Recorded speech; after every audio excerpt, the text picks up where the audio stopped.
সংসারের কাজগুলো এক ঘষাতেই পরিষ্কার, আর ছুটির দিনগুলোতে আমার নাজেহাল অবস্থা। যেদিন সবাই ঘরে থাকে সেদিন আমার অনেক বেলা করে কাজগুলো করতে হয়। আমি কিন্তু একদম ভোরে উঠে যাই। বাথরুমের কি হাল, এগুলো কিন্তু সব আমি গুছিয়ে রেখেছিলাম। আমার মেয়ের পুতুলগুলোকে এখানে ঘুম পাড়ানো হয়েছে। একটা জিনিস মানে না না মানেন, প্রথম বাচ্চাগুলো অনেক শান্ত থাকে, কিন্তু দ্বিতীয় বাচ্চাগুলো অনেক বেশি দুষ্টু হয়। আমার সব সময় ঘর দুয়ার কিন্তু এরকম থাকতো, সব সময়ের জন্য, কিন্তু মেয়েটার জন্য পারি না। কতবার যে ঘর গোছাতে হয়। আর সকালবেলা একবার আমি ঘর গুছিয়ে গেছি, দেখেন ঘরের কি অবস্থা, কার মাথা ঠান্ডা থাকে। আর ওইদিকে ওদের পাপা যখন ঘরে আসে, ঘরের এরকম অবস্থা দেখে তার মুখটা পুরা কালো হয়ে যায়, আমার খুব কষ্ট লাগে। এখন আবার গুছাচ্ছি, কারণ বিছানার মধ্যে জুতো, খাবার দাবার সব কিছু ছিল।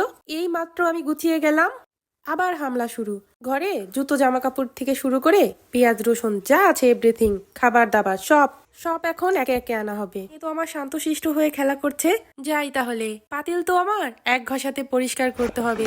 কালকে রাতে আমার রান্না করতে হয়েছে। এঁঠো থালা বাসন আমি কখনো রাখি না, কিন্তু কালকে শরীরটা খুব খারাপ ছিল। সংসারটা তো নিজের খারাপ লাগছে, থাক পরে করব। আর যদি যৌথ পরিবারে থাকতাম, তাহলে শরীরের এক অঙ্গ যদি পড়েও যেত, তাহলেও এরকম ঝকঝকে চকচকে রাখতে হতো। দেখেছেন, এক ঘষাতে পরিষ্কার। এই রান্নাঘরটা আমার অনেক অনেক ভালো লাগে। কোনোদিন যদি নিজের বাড়ি হয়, আমি ঠিক এরকম করে একটা রান্নাঘর করব।